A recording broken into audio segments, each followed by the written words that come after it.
देखिए परमाणु संरचना में ये नाभिक नाभिक में न्यूट्रॉन्स और प्रोटॉन्स होते हैं, जबकि परमाणु बना किन चीजों से मिलकर बना है? तीन चीजों से। एक इलेक्ट्रॉन, दूसरा प्रोटॉन, तीसरा न्यूट्रॉन। न्यूट्रॉन और प्रोटॉन जो कि नाभिक के अंदर होते हैं, नाभिक के बाहर इलेक्ट्रॉन अपनी कक्षाओं में चक्कर लगाते रहते हैं। इलेक्ट्रॉन कक्षाओं में होता है, कहाँ होता है? कक्षाओं में, ठीक है। और ये दोनों कहाँ होते हैं? नाभिक में। ये कहाँ होते हैं? नाभिक में होते हैं, ठीक। परमाणु क्रमांक आप लोग देखे होंगे, जानते हैं, ठीक है ना? परमाणु क्रमांक, परमाणु क्रमांक क्या होता है? इलेक्ट्रॉनों की संख्या। जितना परमाणु क्रमांक होगा वही इलेक्ट्रॉनों की संख्या होती है।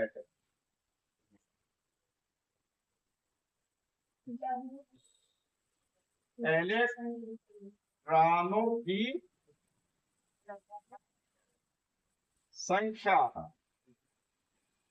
और इलेक्ट्रॉनिक संख्या होती है, उतनी ही होती है प्रोटॉनों की संख्या।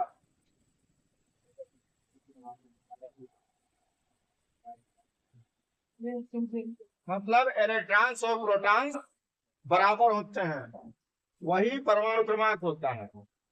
मतलब अगर आपको परमाणु क्रमांक पता हो गया तो कितने इलेक्ट्रॉन है, जितना परमाणु क्रमांक है बराबर है, उतना ही प्रोटॉन है। अब आता है परमाणु द्रव्यमान। परमाणु द्रव्यमान, परमाणु द्रव्यमान, परमाणु द्रव्यमान बराबर क्या होगा? Electrons, electron plus proton. Electron की संख्या, इलेक्ट्रॉन संख्या और प्रोटॉन संख्या। अब देखिए, इलेक्ट्रॉन संख्या प्लस प्रोटॉन संख्या, दोनों की संख्या मिलाएंगे तब परमाणु द्रव्यमान होता है। इसका अर्थ क्या हुआ कि परमाणु द्रव्यमान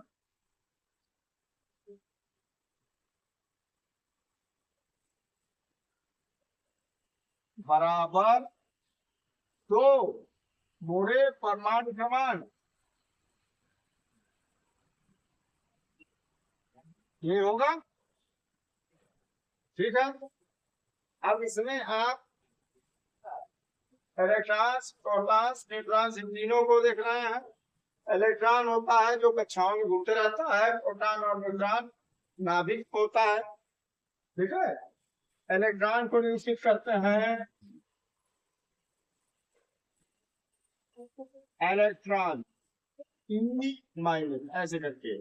प्रोटॉन्स को दिखाते हैं कैसे? प्रोटॉन, प्रोटॉन को दिखाएंगे P प्लस। न्यूट्रॉन, न्यूट्रॉन को कैसे लिखते हैं? N0।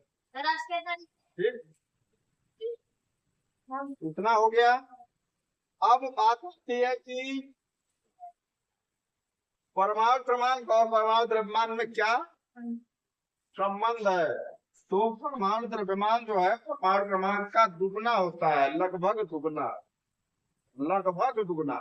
क्यों? परमाणु द्रव्यमान में इलेक्ट्रॉन की संख्या, प्रोटॉन की संख्या प्लस न्यूट्रॉन की संख्या भी तो होगी।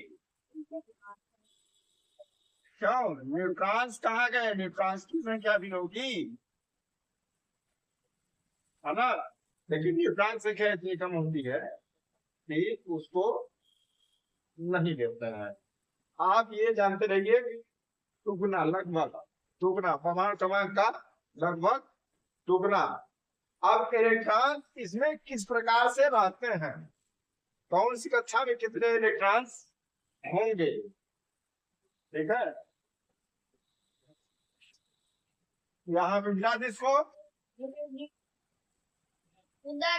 इस समय नहीं लगता है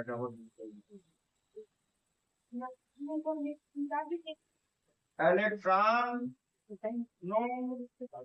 का वितरण कक्षा में इलेक्ट्रॉनों का वितरण किस प्रकार होता है? ठीक है,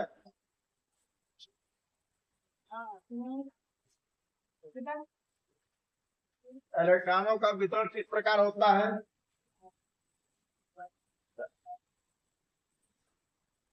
देखिए, कक्षाएं होती है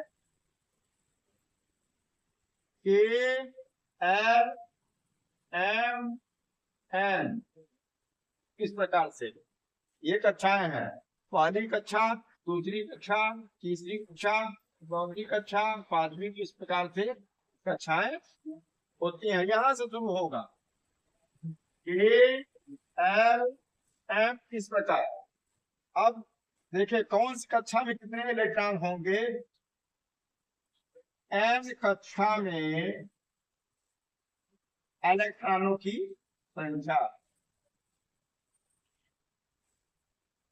एम कक्षा में इलेक्ट्रॉनों की संख्या क्या होती है? 2m square. मतलब कि पहली कक्षा में, पहली कक्षा का नाम क्या होता है? के। इसमें कितने इलेक्ट्रॉन होंगे? 2 गुणे 1 के घात 2, मतलब 2 इलेक्ट्रॉन। दूसरी कक्षा में जो एल के नाम से नहीं आता है, 2 गुणे 2 की घात 2, मतलब 2 गुणे 4 बराबर 8 इलेक्ट्रॉन। तीसरी कक्षा में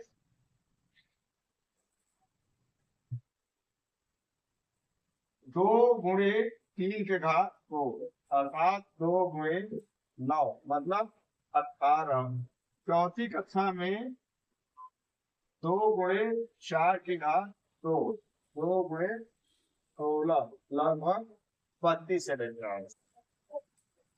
ये आपको निर्धारित करेगा, इस सूत्र द्वारा ये निर्धारित कर सकते हैं कि इलेक्ट्रॉन कौन सी कक्षा में कितने इलेक्ट्रॉन होंगे, इस सूत्र से आप निकाल सकते हैं।